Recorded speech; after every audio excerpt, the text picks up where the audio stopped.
जय Hind. Math filaments में आपका बहुत बहुत स्वागत है। और आज हम लोग पढ़ने जा रहे हैं पीओडी का लेक्चर नंबर 13 यानी 13। और लेक्चर नंबर 13 में मैं आपको एक अलजेब्रा नहीं, नंबर सिस्टम का एक बहुत ही बेहतरीन क्वेश्चन बताने जा रहा हूँ, जो कि एसएससी सीजीएल में पूछा गया है। ये एसएससी सीजीएल का क्वेश्चन है। एसएससी सीजीएल के प्री में पूछा गया है, प्री 2014 में। एसएससी सीजीएल के प्री 2014 में ये पूछा गया था क्वेश्चन, और बहुत ही अच्छा क्वेश्चन है। देखते हैं कैसे इसको बनाएंगे और बहुत कम टाइम में कैसे बनाएंगे। एक तरीका आपके पास ये है कि आप 2 × 7 से गुणा कीजिए, 7 × 12 से गुणा कीजिए और अपना लघुत्तम निकालिए। देखिए वो इतना बेकार सा तरीका है कि उस तरीका को आप कभी मत बनाइएगा। इस क्वेश्चन को बनाने से पहले सबसे पहले आपको क्या देखना चाहिए, क्या क्या आपको ऑब्जर्व करना चाहिए। देखिए ऑब्जर्व करते हैं। पहले हमने यहाँ पे देखते हुए क्या ऑब्जर्व किया कि सब में 160 कॉमन है, तो पहले कॉमन करते हैं। 160 इन कॉमन किया। जैसे ही आपने 160 कॉमन किया तो आपके पास यहाँ क्या बचा, 1/2 × 7। फिर यहाँ क्या बचा, 1/7 × 12। फिर यहाँ क्या बचा, 1 12 × 17।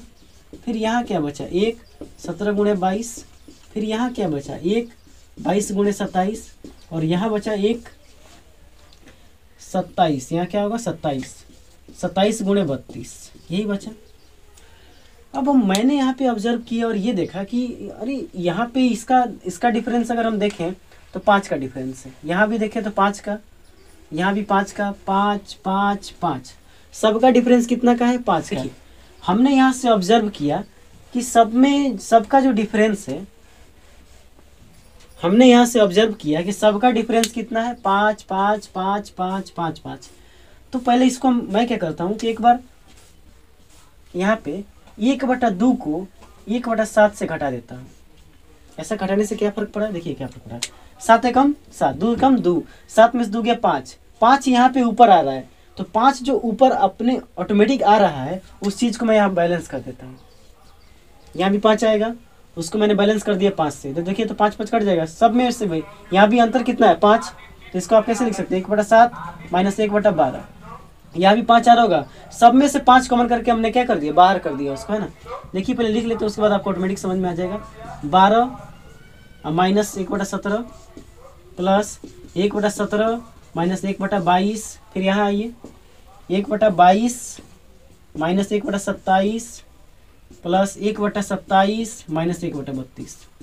ऐसा करने से क्या फायदा है, आप देखिए 7 कम 7 और 7 2 कम 2 यानी 5 यहाँ आया, 5 इधर भी आ रहा है। यहाँ भी देखिए 12 में 7 गया 5 5 5 5 5।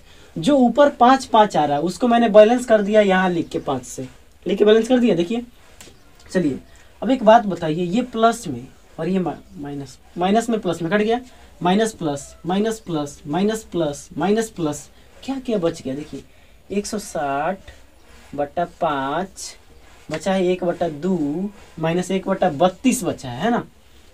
ऊपर नीचे 16 से गुणा कर देते हैं, 16 और 16। ऐसा करने से क्या हुआ, 160/5, 16 में से 1 गया, 16 में से 1 गया तो कितना होगा, 15। 15/32 कटाइए इसको, 5 3 15, 32 5 160, यानी कितना आंसर आ गया, 5 3 15 यानी 15 आंसर। तो आप हम देख लीजिए वहाँ पे क्वेश्चन में कौन सा ऑप्शन सही होगा। जिस ऑप्शन में 15 होगा वही ऑप्शन सही होगा। ये नंबर सिस्टम का क्वेश्चन था जो सीजीएल प्री में पूछा गया था। और इस तरह के सवाल को आपको ऐसे करना जरूर आना चाहिए। आपको हमेशा ध्यान रखना है कि पहले तो चेक कर लीजिए कि क्या इसका डिफरेंस बराबर आ रहा है क्या सब में। जितना बराबर आ रहा है उतना ही ऊपर होगा, है ना। अब इसको हम जल्दी में कैसे बनाएंगे, ये तो था कि हम थोड़ा समझाएं आपको। जब मेरे दिमाग में ये सवाल यहाँ पे दिखेगा तो सबसे पहले हम क्या सोचेंगे, इसका अंतर देखेंगे, 5 5 5 5 5 5। अच्छा 5 है, ठीक है 5, यानी हमको इतना मतलब समझ में आया कि देखिए, और 7 7 12 12 17 फिर 17 22 22, यानी जो यहाँ देखिए ये कटेगा, ये भी कटेगा, ये भी कटेगा, ये भी कटेगा और ये भी कटेगा। क्या क्या बच जाएगा, तो यहाँ 2 बचेगा और यहाँ 1/32।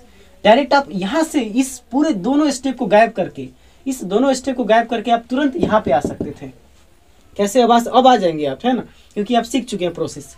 अंतर आप जैसे मतलब देखेंगे सेम अंतर आ रहा है तो डायरेक्ट आप यहाँ पे जंप करिए, दोनों स्टेप को मारिए और यहाँ जंप कीजिए। तो कितना हो जाएगा बताइए, 160/5, क्योंकि 5 5 आ रहा था तो बटा 5 करना पड़ेगा। जितना अंतर आ रहा है उतना से भाग देना पड़ेगा, ठीक है। और फिर यहाँ पे कितना हो जाएगा, यहाँ पे 1/2 माइनस 1/32, तो कितना 16, 15/32। डायरेक्ट आप एक ही लाइन में इसको बना सकते थे। तो क्योंकि ये कैसे आपको आएगा, जब आप सीखे रहेंगे तभी तो ऐसे बना पाएंगे, नहीं सीखे रहेंगे तो फिर पहले तो कितना लोगों को यही समझ में नहीं आ रहा था कि ऐसा भी हो सकता था। इतना भी समझना बहुत ज़रूरी है। इसीलिए आप एग्जाम में कम टाइम में क्यों नहीं सवालों को कर पाते, क्योंकि आपको तरीके पता नहीं होते कि हम कम टाइम में कैसे पहुंचेंगे। जाना तो बहुत तरीके से है, लंबा तरीका से जाएंगे तो भी पहुंचेंगे, लेकिन जो जल्दी पहुंचेगा वही सक्सेस पाएगा, है ना। तो ये था सीजीएल प्री में पूछा गया था 2014 में। स्क्रीनशॉट लेना है तो ले सकते हैं, बिल्कुल कोई दिक्कत नहीं है। तो ऐसे ही सवाल सीजीएल के में पूछे जाते हैं और बहुत ही अच्छे अच्छे सवालों की प्रैक्टिस में करा रहा हूँ आपको। पीओडी, जिन लोगों को पीओडी का मतलब नहीं पता है मैं उनको बता देना चाहता हूँ कि पीओडी का मतलब होता है प्रॉब्लम ऑफ द डे। यानी प्रॉब्लम ऑफ द डे में हम लोग क्या करते हैं, एक एक क्वेश्चन के माध्यम से आपको मैं बताता हूँ कि किसी भी क्वेश्चन को कैसे जल्दी बनाया जाएगा। अब एक नहीं, अब हम लोग धीरे धीरे इसमें क्वेश्चनों की संख्या बढ़ाएंगे, 2, 3, 4 ऐसे करके बढ़ाएंगे।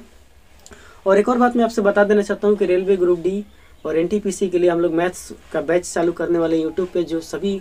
जो भी स्टूडेंट रेलवे एनटीपीसी और ग्रुप डी का फॉर्म भरे हैं वो लोग डेफिनेटली इस चैनल को सब्सक्राइब कर लें और सभी लोगों तक पहुंचाएं, ताकि उन लोगों को भी मिल सके जो लोग ग्रुप डी और एनटीपीसी एसएससी की तैयारी करते हैं। क्योंकि इस चैनल पे हम लोग reasoning, maths, GK, current affair हर चीज़ को पूरा बारीकी से पढ़ेंगे, बहुत ही अच्छे तरीके से। ठीक है, तो मिलेंगे अगले वीडियो में एक अगले सवाल के साथ और एक अच्छे कंसेप्ट के साथ। तब तक के लिए जय हिंद।